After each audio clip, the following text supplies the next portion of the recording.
This is an example of peak bubble. Bitcoin might drop to zero. Now, to end all that thing, the U.S. stock market has to stay elevated. It's August. We don't have a minor correction. But for now, it's early days. That's why I think the end of this year is going to be so telling. I think Bitcoin now, it added a zero. I think it loses zero now. Go back to 10,000. That's not a big deal in terms of Bitcoin's history, but for people who own it, it is. And the bottom line is right now, to me, that threshold was...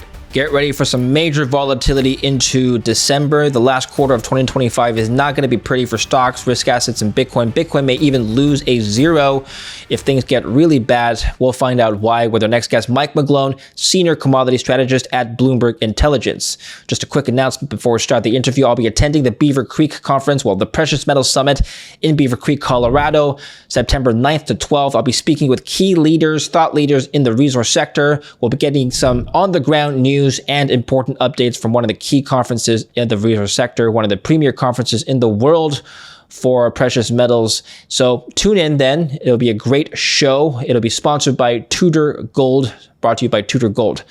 Now back to the interview. Mike, good to see you again. Thanks for being here. Well, thanks for having me back, David, particularly on this date, the last day of trading for summer doldrums of August. I can't wait for the long weekend. So let's begin. Sure. Let's start by talking about your piece. Bitcoin's 100K threshold may define 2025. You wrote this not too long ago. Now, Bitcoin's been trading above 100K, as you know, for quite some time. You've correctly called Bitcoin to go to 100K several years ago. So you're no stranger to the 100K target. Now that we've reached a 100K target, what is next ultimately for Bitcoin and for risk assets for 2025, Mike? So what the latest you saw there, that's probably the third update of going to 100K. No, not, and once it got there, I thought that's the threshold. I think Bitcoin now, it added a zero. I think it loses zero now. Go back to 10,000. That's not a big deal in terms of Bitcoin's history, but for people who own it, it is. And the bottom line is right now, to me, that threshold was profound. And the first time we traded 100K was on December 6th. To me, that was a classic sign of you're supposed to be selling when they're yelling. And that triggered gold. So since that day, as of now, from December 6th to now, the end of August 29th, gold's up about 30%, and Bitcoin's up maybe 8%. Stock market's up about the same amount, S&P 500 total return. And the Bloomberg Galaxy crypto index is unchanged. To me, it's now, what are we going to do for the rest of the year? We have 1 month left, and we tilt over to the fourth quarter. And I think this is just a sign of volatility is going to pick up. Bitcoin has proved it's a risk-on asset. The 48-month correlation of Bitcoin, the S&P 500 right now is about 0.6. It's the highest ever. I use 48 months because it's 4 years. And in 2020, before the biggest money pump in history, the correlation was negative 0.05. So Bitcoin's proven it's a risk-on asset. It's going up because the stock market's going up. It has 20 million companions in cryptocurrencies. And then there's gold, which has only there's only 4 precious metals, so 3 companions. So I think gold's going to continue to outperform most risk assets, particularly, and I should say but I will say when the U.S. stock market starts to give back some of its gains. And here's the key thing I'll end with is just this month in August, the VIX volatility index reached the low for the year, about 4.2. As we speak, it's back up to about almost 16. And so the month of August will go down in history as the low for the year in Bitcoin, maybe. And the low for the year in the VIX, the high for Bitcoin is the exact opposite of April. April is when the VIX reached the high at 52 at the closing basis. And the Bitcoin reached a low on a closing basis, 4 p.m., around 73. So I think the market's just proving that we're at that stage now. Summer doldrums are going to tilt over to volatility. And just a question of how we make out from here. And I fully expect gold's going to continue outperforming. Okay, I want to get to our gold and equities in just a bit, but just to finish you off on Bitcoin, I remember I started interviewing a few years ago now, Mike. I don't remember when our first interview was, but back in 2020, when Bitcoin was just over 10K, 11K, you were already talking about the prospect of Bitcoin just adding another zero if nothing happens. I remember a few years ago in 2021, 2022, I said, when can it 3X to 100K? You said, well, I mean, maybe the next couple of years. You were right, by the way. That was one of your best calls that I remember. And I asked you what could happen, what needs to happen for Bitcoin to reach 100K? And you said absolutely nothing is going to naturally get there. I'm just curious, now that we've reached the threshold, why aren't you saying it's naturally going to add another zero to a million if nothing happens? It's a classic thing you learn sometimes, having dealt with customers and done myself and seen the D's in business, and that's what I call the deaths and divorces, unfortunately. You're supposed to be buying when you're crying.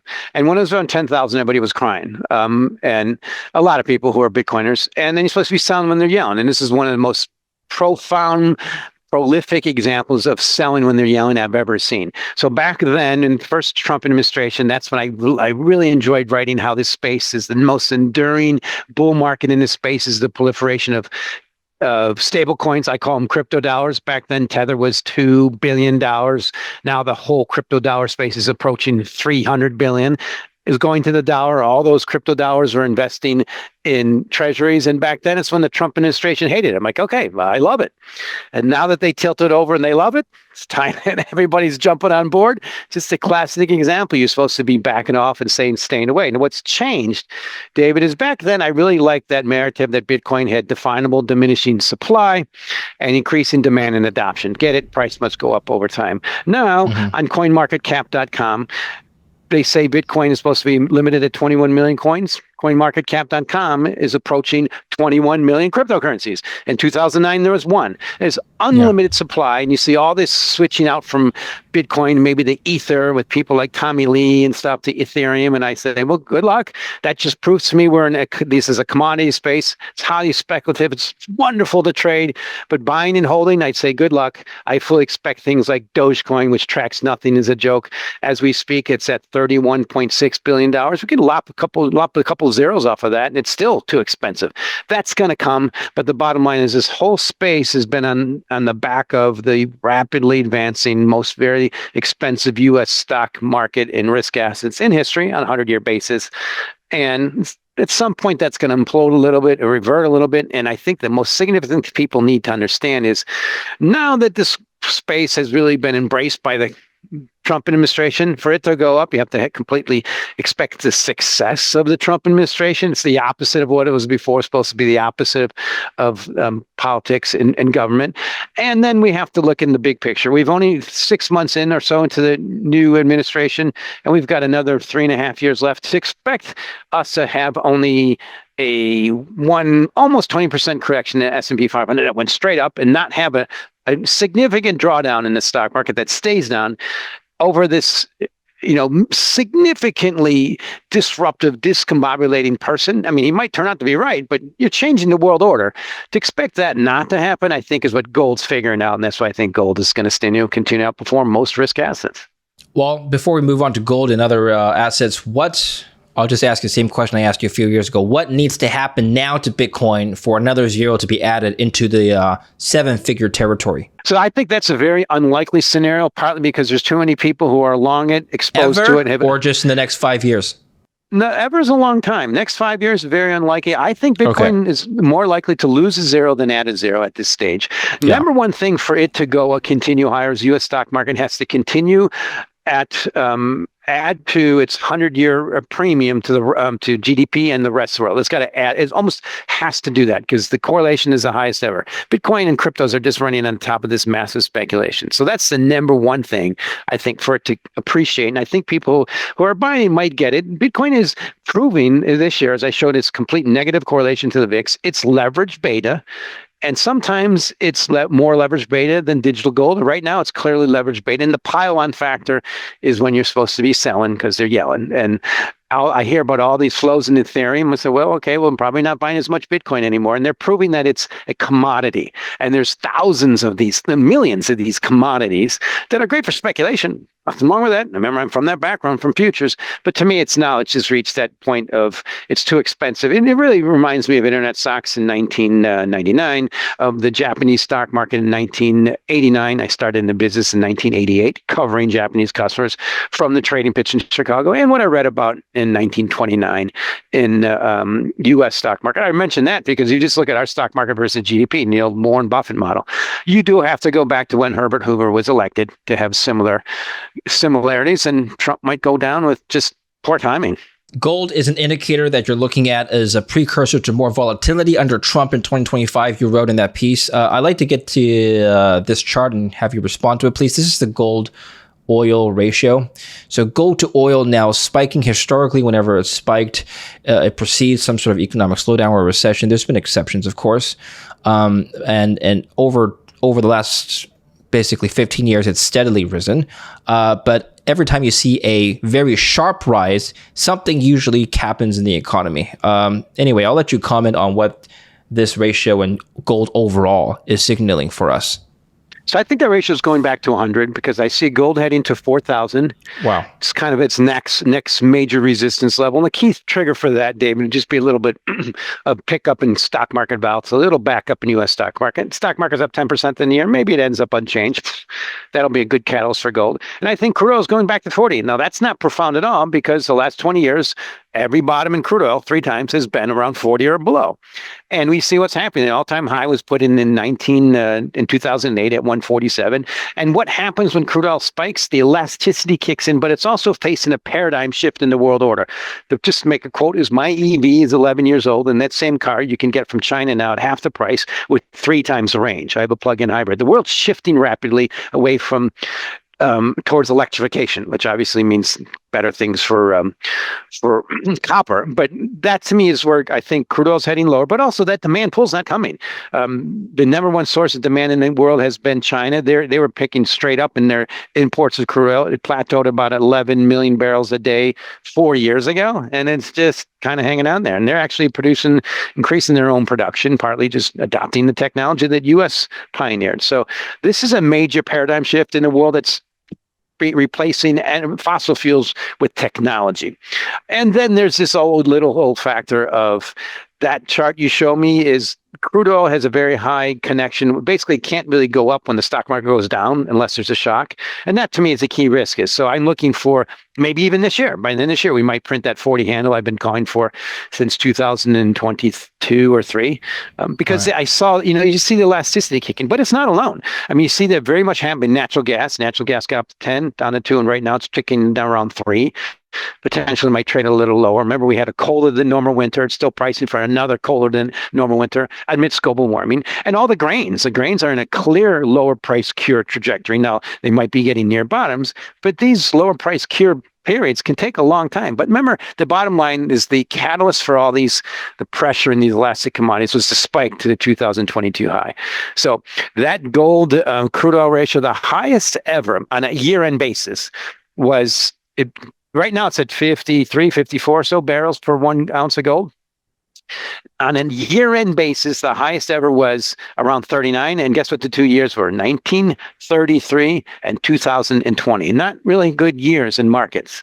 So we're at unprecedented levels right now in commodities. This is going to be a historic year, particularly if we continue in this space, and particularly if the stock market drops a little bit. And that's why I'm quite concerned, much more concerned than I was in 1999 and in 2007. This oil chart, I'd like to show you historical oil chart performance. If oil were to drop to $40, like you said, that hasn't happened. Well, let's just discount 2020. That was an anomaly. But that hasn't happened since 2015, 10 years ago.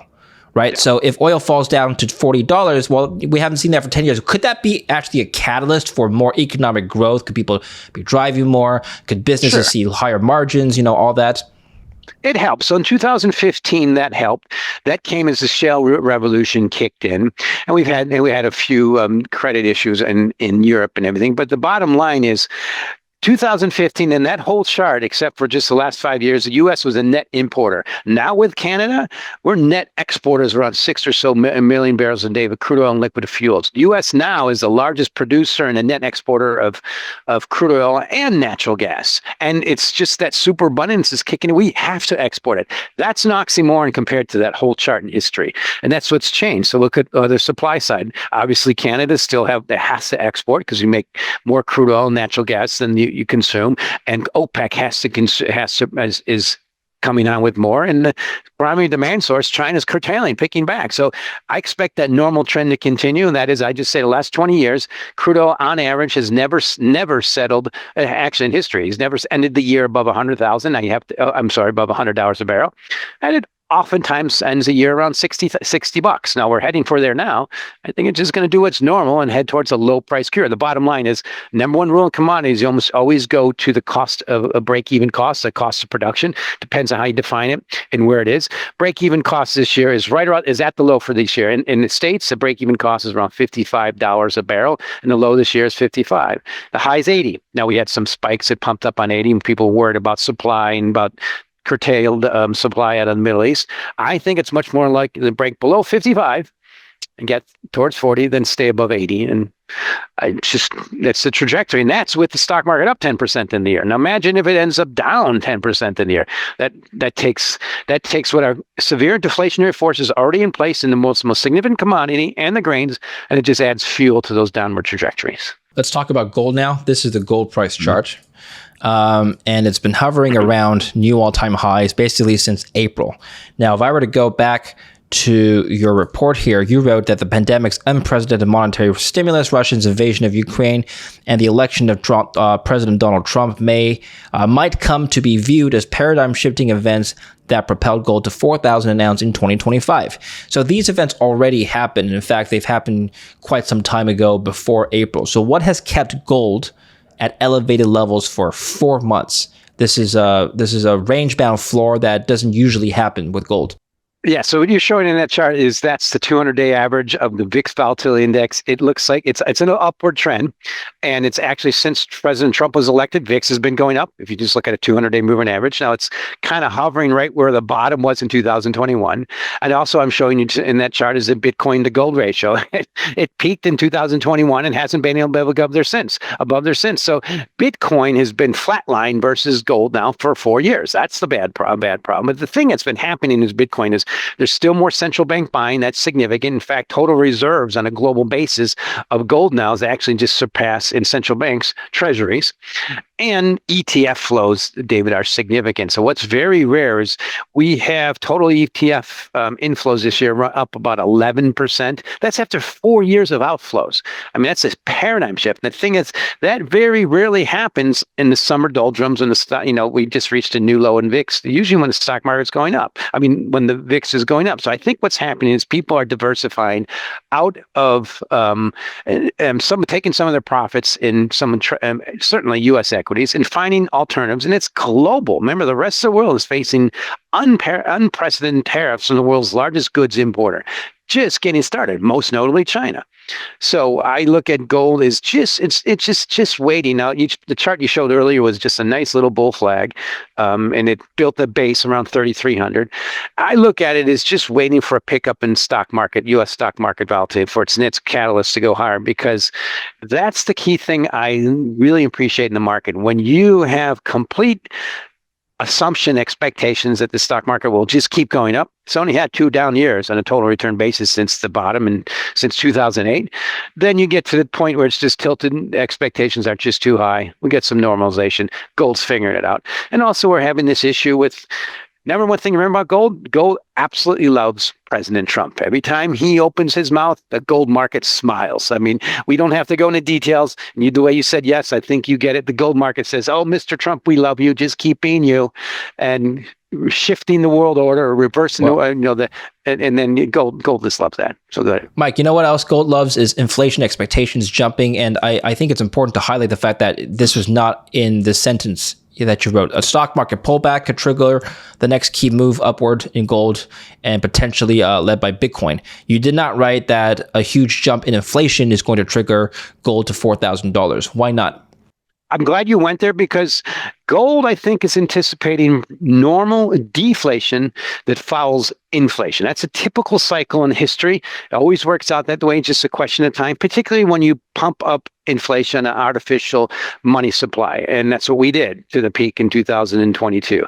And so the best performing periods for gold are deflation, particularly in dicey currencies. And say if you're in Zimbabwe, you're better off holding gold than any type of Zimbabwean currency or any other country like that.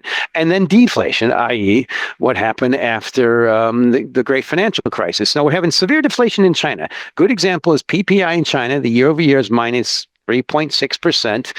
The bond yield, the 10-year note yield is 1.79% compared to the U.S. at 4.22%. Now, David, that's despite the fact that money supply in China is running, by some estimates, the latest I check on the terminal, $45 trillion. That's double the U.S. And debt to GDP levels, by some estimates, Goldman Sachs put out 300%. They're doing massive things to prevent the deflation that almost always happens in rapidly advancing emerging markets that revert. So they're playing deflation. The rest of the world's most central banks in Europe are cutting rates, partly because they see it coming. China is exporting this deflation around the world, and there's one key thing. There's one major pillar holding up the whole world from just that normal deflationary cycle, the U.S. stock market. So the key thing I've been watching is gold divided by the U.S. stock market. It just looks like it's just starting to pick up higher, and I don't know what it's going to take to. So let's put it this way: gold divided by the S&P 500 is just bottoming, and looking like the pattern looks just like it did in 1967 to 72, right about there at 71 when U.S. went off the gold standard. At the same time, it looks like the stock market might be peaking versus the rest of the world's stock markets and potentially GDP. So it's just getting started. That's why I point out by the end of this year, you and I might have a lot more to talk about. And that's just if we just get a normal pickup in U.S. stock market volatility and just a little backup in risk assets. And that's why I point out to Bitcoin is the riskiest of them all. It's led everything on the way up, probably going to leave on the way back down. And I think it's at risk of just dropping to zero. A little backup by the order of 25% in the stock market. Is that what you said? Well, here's my base case. I started out the year, I think this is going to be a down year for the stock market in the beginning of the third 50% drawdown in the S&P 500 since the start of since 2000. Not so profound. We've already had two. How about another one? The difference this time is from the highest levels ever, and we have the most mercurial, discombobulating government ever in this country. So also, the tariffs. What's the main thing that tariffs do? It cuts off profits. It's a profit. It takes out those profits that all these entities are using when they're offshoring. Now, okay, they're going to hurt earnings. And it's just the key things are way overdue for a little recession. So these kind of things happen when you least expect it. Yes, been wrong. Some of us expected this 2 years ago. It didn't happen. But now we have a major catalyst, and we're not even near there yet. So on the year, the total return to S&P 500 is about 10%. That's great. It's already priced in. It's done. It's been a good year. And gold seems to be anticipating this risk off, low volatility, ancient store value, beating everything, David, is possibly telling us that it's expecting a front running or signaling that we're going to have more of a down, or just more of a normal downdraft in the stock market. Now, gold could turn out to be wrong. And we'll see that by the end of the year, but I'm sticking with the rock versus stocks. Okay, on inflation, I think the Fed has a slightly different view on inflationary pressures short-term than yourself. Correct me if I'm wrong. But anyway, I'll play for you what Powell said at Jackson Hole last week, and then we will respond to this together. Take a listen. You have inflation expectations for granted. Come what may, we will not allow a one-time increase in the price level to become an ongoing inflation problem. So, putting the pieces together, what are the implications for monetary policy? In the near term, risks to inflation are tilted to the upside and risks to employment to the downside, a challenging situation. Risks to inflation are tilted to the upside in the short term. That's what he said. Can you evaluate that statement?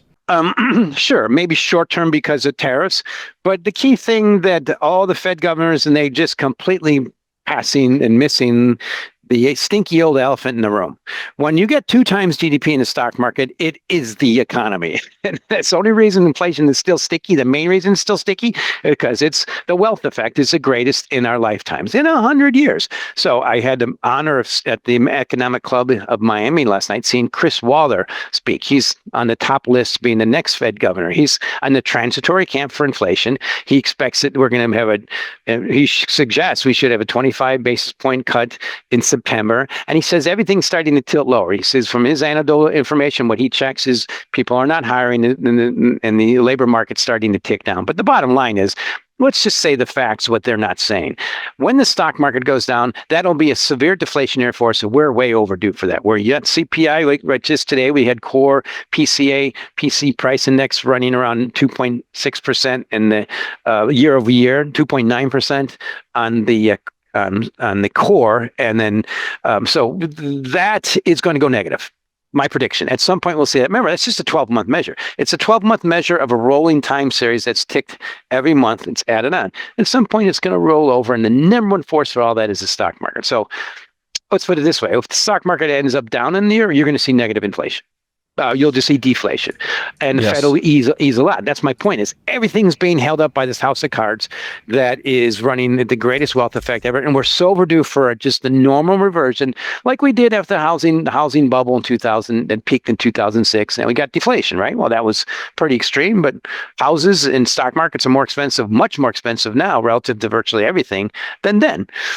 So I'm afraid to say it. I'm fearful. I'm actually very fearful what can happen, but it's nice to be able to say at least gold is giving you some protection.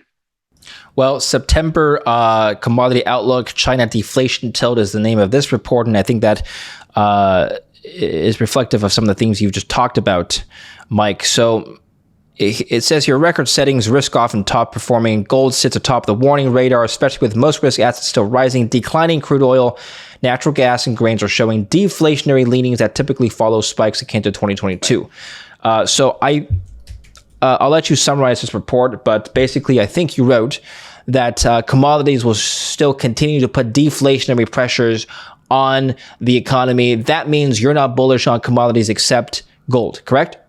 Yes, and I want to point out one thing. So the Bloomberg commodity, and if you scroll down a little bit, I want to show you that second chart. Or show that second chart. Well, that one that's a Bloomberg Commodity Index. It's the same as 2011, and okay, so it's hovering there, but it's stuck between inflated risk assets on the top. You see that's a stock, that's an S&P 500, and deflation in China. I show you that's the 10-year yield in China. So it's stuck between which one's going to win. So that's my point. As long as you see you have just a little bit of a backup in the U.S. stock market, where say if it goes unchanged on the year, oh, that would be so horrible. My point is we're at the point now it absolutely has to go up to avoid normal deflation for the inflation. But I want to scroll down to the one next chart to point out what I'm really worried about. There's 3 C's in commodities. The 3 C's that matter. There's crude oil, copper, and corn. 2 of those 3 are already heading lower. Crude oil is heading lower. 200-day moving average is clearly heading lower. Corn is clearly heading lower, 200-day moving average. And there's 1 C, that's copper. I show you right there.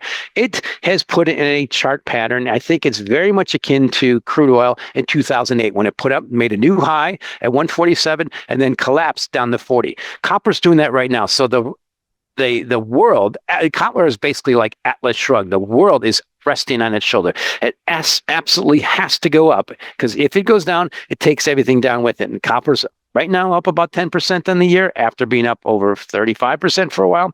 It's right at a significant trend line. Same thing as the S&P 500. We're up 10% a year. My point is my fear, the risk I think is copper is going to fall downward with deflation in China, the most significant demand user of copper, and break that trend line and tilt everything lower, which means that's what's happening already is we got to go up. I think the risk side goes down. And to me, gold's already pricing that in. The gold-copper ratio is clearly in recessionary trajectory on a global basis. And is there a good reason? Yeah, sure. How about this new president we have who's slapping tariffs on the rest of the world and really just rearranging the whole U.S. system, pushing back on the Fed, pushing back on data. And it's making, it's really a lot of the things that really made the U.S. gain a pretty significant premium in its risk asset prices, i.e. offshoring profits, is being shifted, and the independence of the Fed are being pushed back on. I think we're just going to get some normal correction, but that is where I think I'm really worried. The key thing to watch right now to me is copper. It's got to recover, and I think it's more like the breakdown, and that means dominoes will trickle with it. But the thing that's already happened though is some of the most significant. I looked at copper, very significant, very similar to Bitcoin. Every single trend line was up. Everybody I talked to was bullish. And as an ex-trader, I look at that like, yeah, everything the trend line's up. When I look at that, I say, okay, well, then everybody's on board. And the optionality is, and the option trader thing here is at some point when it breaks those trends, that's your trade. Can you just explain the notion of Dr. Copper? What actually leads what? Does copper lead economic growth with vice versa? Does copper lead stock market performance or vice versa? Because if you overlay copper with the S&P 500, you will notice, at least the last couple of years at least, a very close correlation. In fact, it's almost perfect, except for a few instances of exceptions. But anyway, I'll let you comment on this correlation. It can be a leading, it can be a laggard. It depends on the time. Right now, the thing is, what you see there is a complete distortion this year. It's indicative of what happened with the U.S. tariffs. The fear of the U.S. tariffs spiked it, and now it's collapsed. And why? Potentially because the rest of the world has to face those tariffs, which means that S&P 500 might have a drag on its profits. But that's where I think it's most significant. Lead or lag doesn't matter. Right now, to me, the best leading indicators on the planet are cryptos, most notably Bitcoin, highly volatile risk on asset, and they're starting to break down. And that's where I want to point out the key thing that's really been leading the Bitcoin rush is this strategy stock and Michael Saylor. And it got way too expensive. It's broken down below its 200-day moving average. The 200-day moving average in Bitcoin is below 100,000. And to me, that's next. And particularly it's the time of year. You don't want to buy risk assets in August when volatility just reaches a low for the year, and especially when they're at record highs. Just expect a little bit of normalization. I'm glad you brought this up.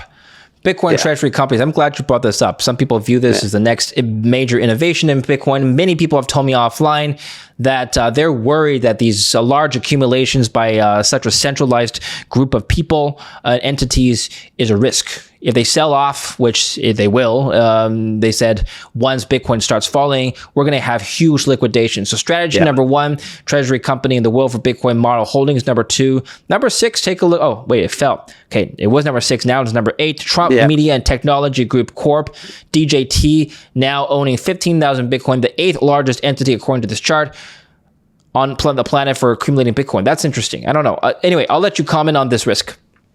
So that's one thing, is the systematic risk of Bitcoin is like nothing I've ever seen. I fully expect it to do what it always has in history, to have a normal 50%, maybe 60, maybe 70, higher or higher drawdown. And now you see an example of how extreme it is. But those two words, Bitcoin and treasury, in the same sentence is a complete oxymoron. When I think of treasury, so what happens to these tickers once Bitcoin loses a zero?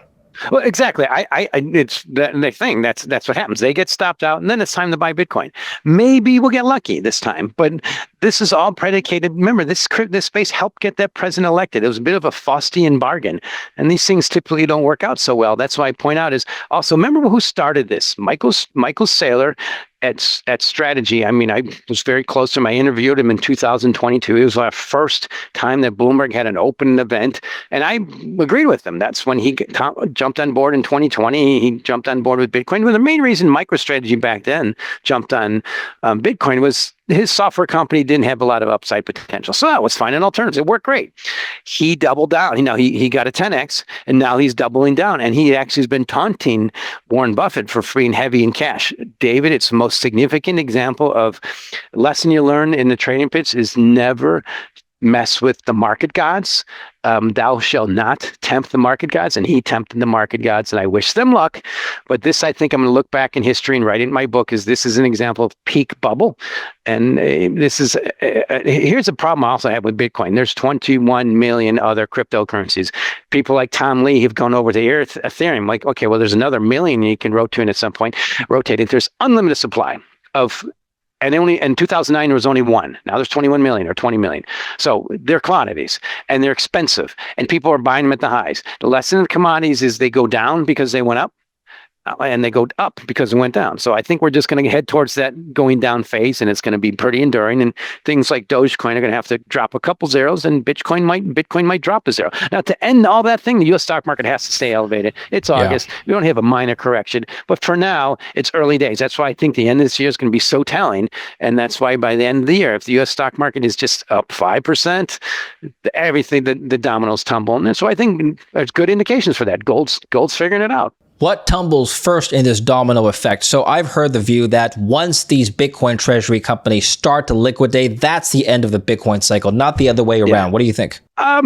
It depends on what you mean by start. There are going to be significant periods that they might not be much left to liquidate, but what's the leader in that space? MicroStrategy has been the key thing I've been watching this week. And MicroStrategy, for the first time since 2021, I think, or 22 on the way down, it broke below its 200-day moving average, and it's still at a significant premium to its NAV to Bitcoin. So I think this will go back to a discount, and then maybe it's time to buy it. But it's just a normal cycle, and it's unfortunate how people's emotions get too extreme at the extremes, and that's what's happened. It's just starting to roll over, and again, it's August. This is not the time to buy risk assets. Yet I've been told people like him, and you keep people hearing people like you saw Donald Trump Jr. and other Trump members saying it's going to go to $1 million. I'm like, yeah, good luck. When they hated it, I love writing that article that's going to add a zero. And now that they love it, I'll just maybe write an article. It could drop a zero. It's just a normal cycle in life, unfortunately. I'll end on the Fed. People have been commenting on what the Fed's going to do next. I think it's widely implied now, based on what Powell said at the Jackson Hole meeting, that the September meeting will see a rate cut. Isn't that good for the markets? Won't that alleviate any volatility into December? Well, okay, who doesn't believe that? So it's the lessons of Benjamin Disraeli. What we anticipate seldom occurs. It's the most priced in potential for easing ever. It's a market. And you have to ask yourselves, why is the Trump administration pounding so hard, the hardest in history, for the Fed to ease? Because I think they get it. Besson probably gets it. Like, yeah, your timing might be as bad as Herbert Hoover. We got to keep the stock market elevated, and we probably should get the correction away well before the midterms rather than later. So the longer they delay it, the worse. But we are so addicted to it. At just some point, it gets too high. So that's my point. Is it's also historically very strange to be even consider easing when, adding to the punch bowl when the party's just blasting off risk assets, cryptos, stock market, credit spreads the narrowest in maybe 25 years. But I think that's the stage we are now. The market is so addicted to it, needs it. And here's my prediction for the future. We're going to go to an elongated period of the stock market just backing up, doing what it normally does, and the Fed chasing it. And just everybody, and of course, Mr. Trump has plausible deniability. He can blame the Fed, but it's just what happens in cycles. So maybe I'm wrong, but when you look at commodities, what's happening in commodities, you showed the gold to Bitcoin, gold to crude oil ratio. You just look at things like the Fed started easing, and since they started easing last year, 30-year bond yields are going up, 200-day moving average, and 10-year note yields are going down. That's never happened. It shows me, and I think the indication is we've reached the end game of the Fed adding liquidity to the system and pumping up risk assets, because now risk assets are just too expensive. And the best leading indicator for all that is $4 trillion or so of cryptocurrencies, 20 million of them, and the number one of them probably signaled to sell risk assets around 100,000. And so far, that's been the good signal for gold. Excellent. Thank you very much, Mike. Good update before the start of September. And by the time this airs, it'll be the start of September. But good to hear from you again. When or where, rather, can we follow you and learn more about your work? Well, I appreciate being on your program. So on your program, the Bloomberg Terminal, on X at Mike McGlone 11, and Mike McGlone 11, and then on LinkedIn, Senior Commodity Strategist. So David, thanks for having me back on, and I'm looking forward to the next time we speak. Let's see if I can be proven wrong on these theories, and if I'm proven right, that's going to be an exciting environment, most notably for the more tactically oriented and those who are not overweight risk assets.